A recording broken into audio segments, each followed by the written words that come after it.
Okay students, हम लोग पढ़ रहे थे chapter 2 linear equation in 2 variable, जिसका मैं इंट्रोडक्शन बता दी हूँ। एक्सरसाइज 1 कंप्लीट हो गया था हम लोग का। ट्राई दिस भी कंप्लीट हो गया है हम लोग का। जो भी आप लोग अगर इस चैप्टर को एक्सरसाइज 1 को नहीं देखे हो तो पहले उसको देखो, तभी समझ में आएगा। और इंट्रोडक्शन वीडियो तो जरूर देखो, 2-3 बार देखो, क्योंकि मैं उसमें एल्जेब्रिक मेथड बता चुकी हूँ। सब्स्टिट्यूशन मेथड, हम लोग को एक्स और वाई 2 वेरिएबल है, उसको फाइंड करने का मैं 2 मेथड बताई थी। एक बताई थी ग्राफिकल मेथड और एक बताई थी एल्जेब्रिक मेथड। तो ग्राफिकल मेथड में हम लोग पढ़ चुके थे इनफाइनाइट सॉल्यूशन, यूनिक सॉल्यूशन और आपका पैरेलल वाला जो था वो नो सॉल्यूशन। 3 सॉल्यूशन बनाई थी। अब एल्जेब्रिक में हम लोग पढ़े हैं substitution method, elimination method and cross multiplication method. तो एल्जेब्रिक मेथड में हम लोग substitution, elimination and cross multiplication पढ़ेंगे। तो ये आप लोगों का कुछ एग्जाम्पल है। एग्जाम्पल को तो मैं नहीं बता रही हूँ, अगर एग्जाम्पल में भी कोई डाउट होगा तो आप लोग कमेंट कर दीजिएगा कि मैम ये वाला एग्जाम्पल समझ में नहीं आ रहा है, तो मैं उस एग्जाम्पल का अलग से सेपरेट वीडियो बना दूंगी, ठीक है। तो ये तो एग्जाम्पल है, तो एग्जाम्पल मैं नहीं बता रही हूँ। फिर भी अगर आप लोगों को किसी भी एग्जाम्पल में डाउट होगा तो आप लोग पूछ सकते हैं, ठीक है। ये एग्जाम्पल नहीं छोड़ना है, क्योंकि बोर्ड में एग्जाम्पल से क्वेश्चन बहुत सारा आता है, ठीक है। तो किसी भी एग्जाम्पल में अगर डाउट होगा तो आप लोग पूछ सकते हैं, है ना। अब हम लोग देखते हैं एक्सरसाइज 2। एक्सरसाइज 2 देखना है हम लोग को। देखो question, check whether value X and Y, X और वाई का वैल्यू देखो, यहाँ एक्स और वाई का वैल्यू दिया हुआ है। इस ए के लिए 1 2 मतलब इस एक्स वाई का वैल्यू इसके लिए सॉल्व करना है, और इसमें बी का वैल्यू दिया है एक्स और वाई का, वो इसके लिए है। तो हम लोग को ए और बी का वैल्यू चेक करना है कि दोनों साइड इक्वल आ रहा है कि नहीं। अगर दोनों साइड इक्वल आ रहा है तो एक्स और वाई का वैल्यू इसके लिए सॉल्यूशन है, मतलब इसके लिए सही है, और नहीं आ रहा है तो रॉन्ग है। तो ए के लिए 1 3 है और बी के लिए 2 और 4 है। तो ए में जो एक्स का वैल्यू है 2 और वाई में वाई का वैल्यू 5 है, उसको हम लोग क्वेश्चन नंबर 1 के लिए सॉल्व करना है, ठीक है।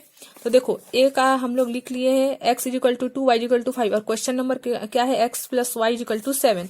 अब हम लोग को x का वैल्यू जो 2 है और y का वैल्यू जो 5 है, उसको हम लोग को इसमें सब्स्टिट्यूट कर देना है। सब्स्टिट्यूट मतलब रखना है।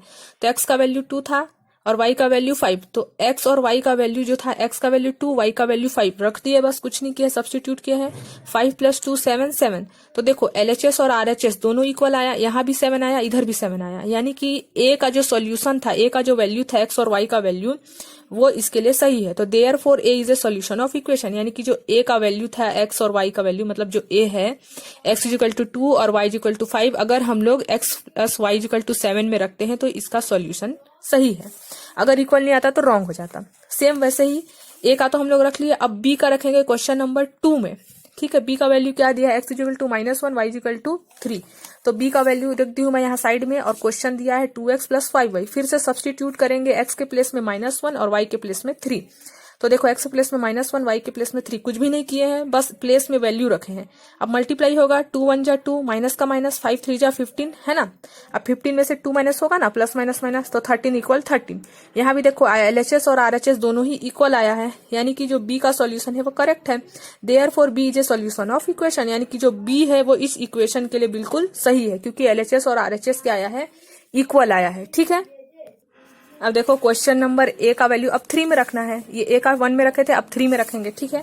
तो 3 में रखेंगे। देखो यहाँ पास a का वैल्यू क्या है, x एंड y का वैल्यू, जैसे यहाँ a का 1 और 3 के लिए था और b का 2 और 4 के लिए, तो अभी रखते हैं इसमें भी वैल्यू। x का वैल्यू 2 है और y का वैल्यू 5।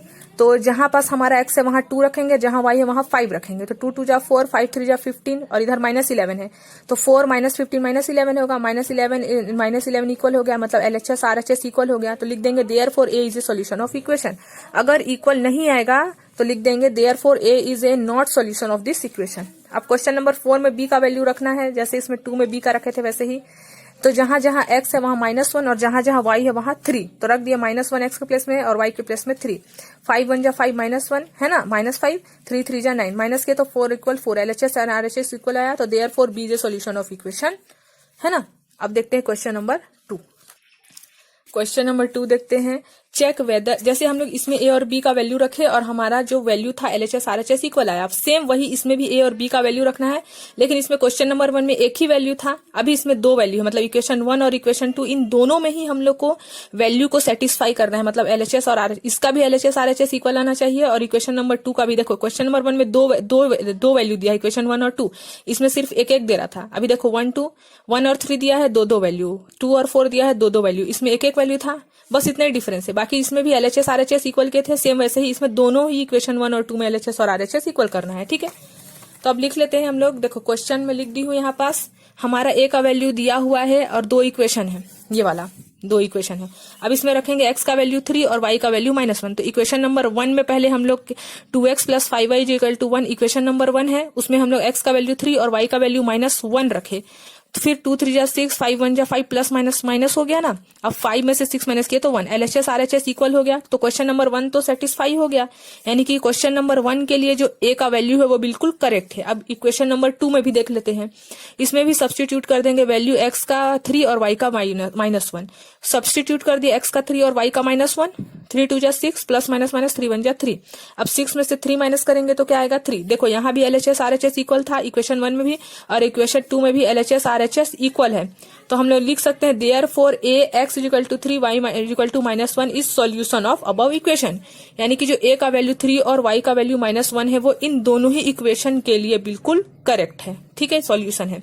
सेम वैसे ही a कंप्लीट हो गया। अब देखो b के लिए हम लोग को ये क्वेश्चन नंबर 2 सॉल्व करना है, तो b का वैल्यू 1/2 और y का वैल्यू 1/3 है। तो क्वेश्चन नंबर 2 इक्वेशन 1 और इक्वेशन 2 है। अब इसको हम लोग मतलब देखना है LHS और RHS का वैल्यू इक्वल आता है कि नहीं। तो इक्वेशन नंबर 1 लिख लिए यहाँ पास, x + y = 5xy। अब जहां जहां x है वहां x का वैल्यू 1/2 और y का वैल्यू 1/3 रखेंगे। तो x का वैल्यू 1/2, y का वैल्यू 1/3, ठीक है। अब इसको रखते हैं यहाँ पास, तो यहाँ पास हम लोग रख लिए x का वैल्यू 1/2 और y का वैल्यू 1/3। तो देखो 3 और 2 का एलसीएम 6 आएगा, 2 में से 6 को डिनोमिनेटर से डिवाइड करते हैं, तो 2 में से 6 डिवाइड करेंगे तो 3 आएगा, उस 3 को न्यूमरेटर से मल्टीप्लाई करेंगे तो 3 ही आएगा।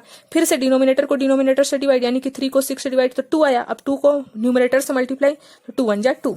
अब वैसे ही सेम 5 1 जा 5 ही हो जाएगा ना, ऊपर का ऊपर से मल्टीप्लाई करेंगे 5 × 1 × 1 तो 5 ही आएगा, और 3 2 जा 6। तो देखो 3 + 2 5/6, 5/6 दोनों ही LHS RHS इक्वल हो गया। तो इक्वेशन 1 के लिए तो हमारा बी का सॉल्यूशन करेक्ट है। अब इक्वेशन 2 में भी x और y का वैल्यू पुट करेंगे, तो इक्वेशन 2 ये रहा। अब उसमें भी 1/2 y x का वैल्यू और y का वैल्यू 1/3 रख दिए। फिर से वही 3 1 जा 3 और अपॉन 2, 2 1 जा 2/3। अब यह 3 × 1 × 1 तो 13 ही होगा, सॉरी 13 × 1 × 1 13 और 3 2 जा 6।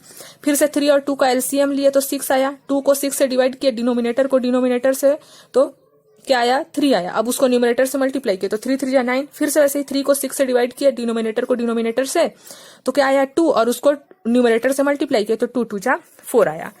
अब 9 + 4 13/6, 13/6। देखो यहाँ भी LHS RHS इक्वल है, यहाँ भी LHS RHS इक्वल है, यानी कि b का वैल्यू जो x = 1/2 और y का वैल्यू 1/3 हम लोग इक्वेशन 1 और 2 दोनों में ही रखे, तो हमारा वैल्यू क्या हुआ, सेटिस्फाई हुआ, पूरा इक्वल आया। तो हम लोग लिख सकते हैं देयरफॉर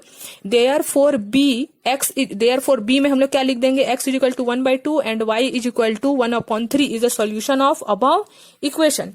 अब हमारा क्वेश्चन नंबर ए और बी का सेकंड नंबर कंप्लीट हो गया। अब क्वेश्चन नंबर ए में ही 3 का सॉल्व करना है और क्वेश्चन नंबर बी में 4 का। तो ए का वैल्यू x = 3 और y = -1 है। अब इसको इक्वेशन नंबर 1 और 2 में पुट करेंगे, ठीक है। तो देखो 1 में हम लोग पहले पुट करेंगे, फिर सेकंड में। तो 1 में x का वैल्यू 3 और y में -1 रख दिए वैल्यू को, x का वैल्यू 3, y का वैल्यू -1, ठीक है। बस कुछ नहीं किए हैं, जहां y था क्वेश्चन वही रहेगा, बस x के प्लेस में 3 रख दिए हैं और y के प्लेस में -1, और कुछ भी नहीं किए हैं। 3 2 जा 6, माइनस प्लस हो गया, माइनस इंटू माइनस प्लस होगा ना, माइनस देखो मैं ऐसे लिखूंगी माइनस, और नीचे में ही क्यों ना रहे, लेकिन बीच में तो मल्टीप्लाई है तो माइनस इंटू माइनस तो प्लस ही होगा।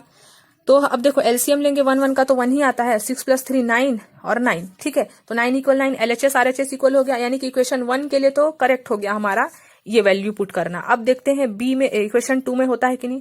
तो इक्वेशन 2 का वैल्यू क्वेश्चन लिख लिया, वैल्यू पुट करेंगे 3 और वाई का वैल्यू -1। तो 3 3 जा 9, प्लस माइनस माइनस, जैसे यहाँ माइनस माइनस प्लस हुआ वैसे ही यहाँ प्लस माइनस माइनस हो गया।